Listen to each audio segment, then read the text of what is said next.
Non, non, ne pensez pas que vous avez 10 minutes de plus. Il est bien 7h50 et non pas 7h40. Bonjour Isabelle Ginan.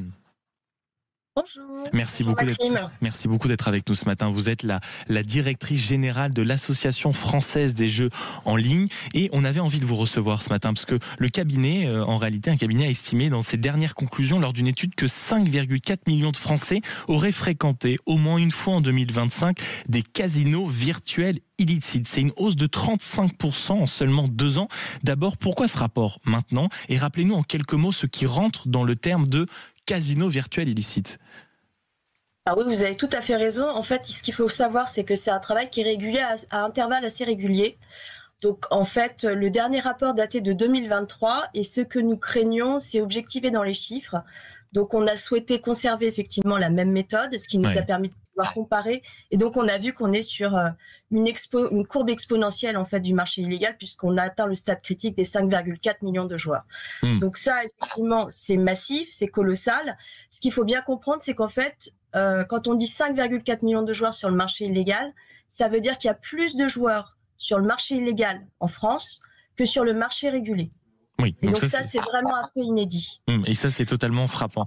Isabelle Ginan, vous êtes la directrice générale de l'Association française des jeux en ligne. Dans l'étude dont nous parlons ce matin, un chiffre interpelle. 82% des joueurs sondés ignoraient que le casino en ligne constituait une pratique hors la loi. Alors, je me mets peut-être à la place de tous ceux qui nous écoutent, qui ont une petite application ou un petit site sur lequel ils vont régulièrement ce matin, là, en nous écoutant. Ils ne savent peut-être même pas que c'est illégal ou illicite. Comment savoir qu'ils sont peut-être en train de commettre un délit? Alors, merci beaucoup de nous permettre de pouvoir alerter et sensibiliser vos auditeurs parce qu'effectivement, on est face à un fléau du marché illégal. Comme vous l'avez dit, le casino en ligne, c'est les jeux de prédilection. Ce qu'il faut comprendre, c'est qu'en fait, en France, contrairement à l'ensemble des pays européens, les jeux de casino en ligne ne sont pas autorisés. Donc, par définition, si vous jouez sur du casino en ligne en France, ce n'est pas légal. Donc, vous êtes forcément sur des sites illégaux. Ça, c'est le premier point. Ensuite, pourquoi est-ce qu'on est arrivé à une situation où on a 82% des gens qui ne savent pas? Parce qu'en fait, ces sites, en fait, ils usurpent les logos, ils usurpent les agréments, ils se font passer pour des sites légaux. Il faut tout un décor de légalité, en réalité. Exactement, exactement. Ils ont des pratiques de plus en plus sophistiquées avec l'IA, notamment. Et en plus de ça, ils bénéficient d'une large visibilité. Ils sont totalement accessibles sur les App Store. Il y a des sessions de live streaming où on voit des sessions de casino en ligne. Il y a des influenceurs aussi qui en font la promotion. Donc, en fait, tout ceci a fait en sorte que, en quelque sorte, les gens, en tout cas, ils entretiennent la confusion entre ce qui est légal et illégal. Et est-ce qu'on a une idée quand même du profil un peu type des joueurs qui fréquentent ces sites? Est-ce qu'on a un portrait robot? Est-ce que ce sont des jeunes, des vieux? Est-ce qu'il y a un profil peut-être du niveau d'argent ou c'est vraiment, ça touche malheureusement absolument tout le monde? Alors, il y a un profil, c'est assez indistinct parce qu'effectivement, quand on a 5,4 millions de joueurs, on trouve un petit peu de tout. Par contre, il y a un profil un peu plus marqué qui est un homme de 35 ans. Mais ce qu'il faut bien comprendre, en fait, c'est que sur l'illégal, c'est le règne de l'opacité et de l'anonymat, ce qui n'est pas du tout le cas sur le marché régulé, puisqu'en fait, tout est tracé et c'est 100% transparence. Donc, pour le coup, on a un profil type qui se dégage, mais on va retrouver des femmes, des plus jeunes. Et aussi, un problème sur lequel je souhaiterais aussi apporter votre attention, c'est que comme ils ne vérifient pas l'âge ni l'identité des joueurs, en fait, vous allez pouvoir retrouver des mineurs, alors que c'est bloqué, en fait, sur les sites légaux.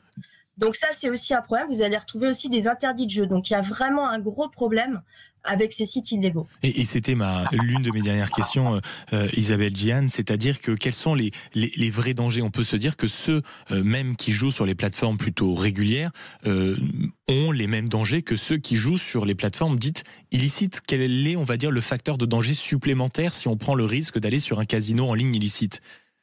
Alors en fait, sur le marché régulé, derrière, il faut savoir que c'est des fleurons de la tech française, que sont Betclic, Winamax, PMU. Tout est tracé et vous avez 50 textes réglementaires. Donc nous, en fait, on est des remparts contre le marché illégal. Et vous êtes encadré. Sur le marché légal, ce que vous avez, c'est la criminalité organisée qui s'est industrialisée en France. Donc c'est du blanchiment d'argent, de la corruption, manipulation des compétitions sportives, etc. etc.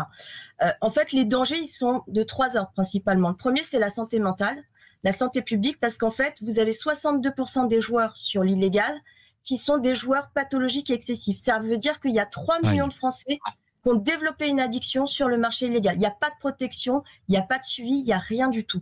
Ensuite, vous avez un risque aussi qui est très important en termes de cybersécurité. 70% des joueurs ont eu des problèmes, ont été victimes d'actes de cybermalveillance. Donc, c'est les vols de données, fraude financière, impossibilité de retirer les gains, etc.